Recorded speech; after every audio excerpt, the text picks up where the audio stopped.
gente, e aí amantes da informática. No vídeo de hoje nós vamos falar um pouco sobre os modelos de referência OSI e TCP/IP. Então fique ligado que eu vou dar algumas informações para vocês. Vamos ajustar aqui a câmera. Ok. Você deve estar se perguntando o que é isso, o que é modelo de referência OSI e TCP/IP. Então vamos começar do início. Meu nome é Cassiana, eu sou técnica de informática e vou falar um pouco para vocês sobre esses modelos de referência, explicar o contexto e sobre as suas camadas, que é muito importante, falar um pouco das vantagens e desvantagens. Alguns sites, principalmente do ER Social, eles publicaram algumas pesquisas que diziam que 42% da população são usuários da internet. Com esse grande aumento da população usando a internet, consequentemente o número de computadores, o número de redes aumentaram. Só que começou a ter um choque, porque às vezes o computador ele tinha um modelo de referência diferente, as características eram diferentes do outro, e eles tinham um choque de comunicação, eles não conseguiam se comunicar. Para que isso acabasse, computadores de diferentes classes pudessem se comunicar, criaram esse modelo de referência universal. E o modelo OSI, traduzido para o português, ele significa a interconexão de sistemas abertos. Ele é dividido em 7 camadas, que nós vamos explicar essas camadas, cada uma um pouquinho. E as 7 camadas, elas são a física, o enlace, aí vem a rede, o transporte, a seção, a apresentação e a aplicação. A primeira camada é a camada física. Como o próprio nome já diz, se trata do hardware, o físico mesmo. É nessa camada onde os raios ópticos, eletromagnéticos e elétricos são emitidos. Existem alguns protocolos que eles dizem, a duração desses sinais que são emitidos, de onde são gerados, a qualidade dele. Alguns protocolos podem dizer isso. A segunda camada é a camada de enlace. Nessa camada, ela é responsável pelo gerenciamento do fluxo dos pacotes que são emitidos. É basicamente corrigir os erros, ele percebe erros que a primeira camada cometeu. Então, é basicamente para corrigir esses erros da primeira camada física. E a terceira camada é a camada de rede. Ela é muito importante, porque, por exemplo, no roteador, ela vai funcionar decidindo qual é a melhor rota, qual é o melhor caminho de rota. Certo? Além disso, nesse caminho de interconexão, ela tem muita responsabilidade de camada de rede, pois ela que vai estar gerenciando todo esse tráfego, todo esse processo na interconexão de redes. É a camada de transporte. Como o próprio nome já diz, já dá a ideia de algo que está sendo entregue ou que está sendo recebido. Não é diferente na camada de transporte, porque ela é responsável por esse gerenciamento do fluxo de dados, de quando é entregue, de quando é recebido. Por isso que ele precisa manter uma comunicação lógica entre os dispositivos, porque ele precisa controlar de forma eficiente esses dados, esse fluxo de dados. A camada é a camada de seção. É nessa camada que é possível estabelecer comunicação e transferência de dados entre máquinas diferentes. Ela é nessa camada também responsável por iniciar e finalizar conexões entre hosts. No entanto, é preciso estabelecer troca de informações, estabelecer uma comunicação entre esses dados, entre essas máquinas.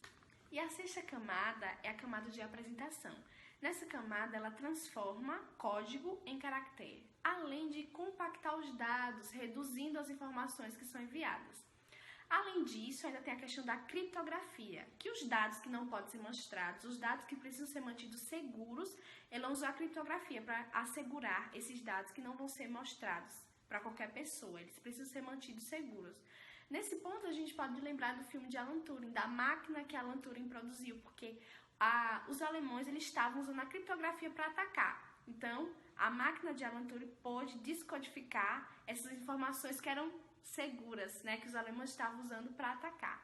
Então, nessa camada, a gente pode lembrar desse filme que é maravilhoso. A camada é a camada de aplicação. É nessa camada que você, usuário da internet, você como se comunica com ela, porque é nessa camada que há a comunicação humano-máquina, certo? Porque as outras camadas é algo bem distante do que você está acostumado a visualizar, a ver. Porque é nessa camada de aplicação que tem essa comunicação humano-máquina que você, usuário da internet, acessa websites, transfere arquivos, manda e-mails, recebe e-mails, através de alguns protocolos FTP, HTTP. Então é nessa camada que vai ser aquela parte mais visual da internet, que que você pode acessar.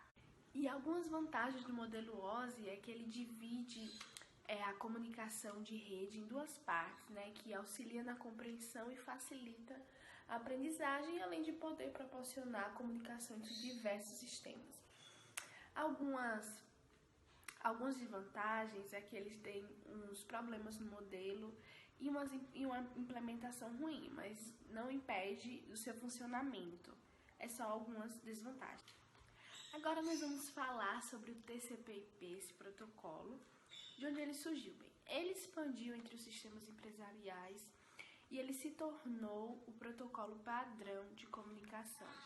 TCP/IP, da tradução, ele é um protocolo de controle de transmissão e nesse protocolo ele tem 4 camadas, diferentemente do modelo OSI, que tem 7.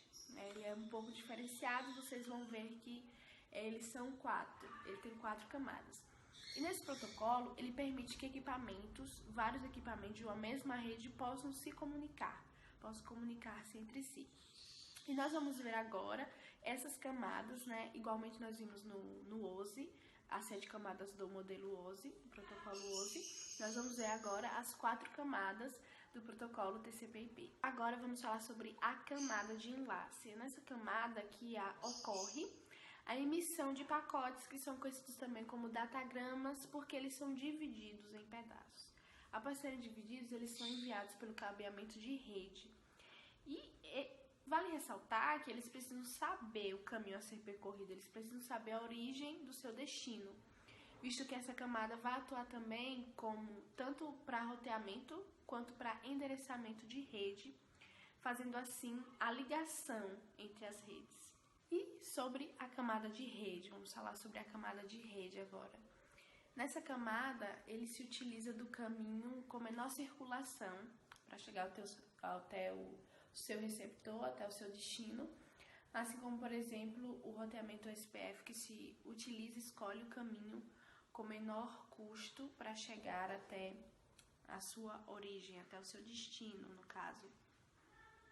Vale ressaltar que não é o caminho com menor custo, e sim com o menor trânsito, como a rota escolhida pelo roteamento RIP, por exemplo. E nós vamos falar da camada de transporte. A camada de transporte, como o nome diz, ele transporta algum serviço, né, de um determinado emissor até chegar a um determinado receptor, estabelecendo assim dessa forma uma ligação entre esses pontos.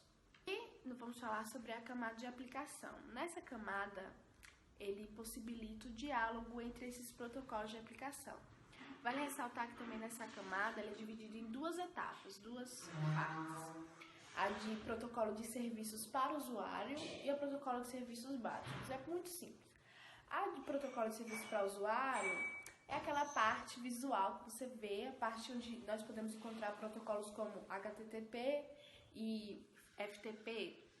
Existem muitos outros protocolos, mas esse aqui é só para você se basear e entender o conceito.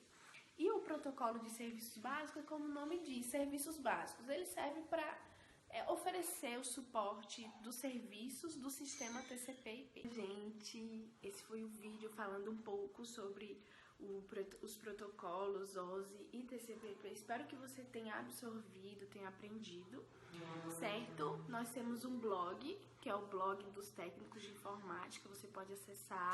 Nós vamos deixar o link na descrição desse vídeo. E é isso, muito obrigada e até a próxima.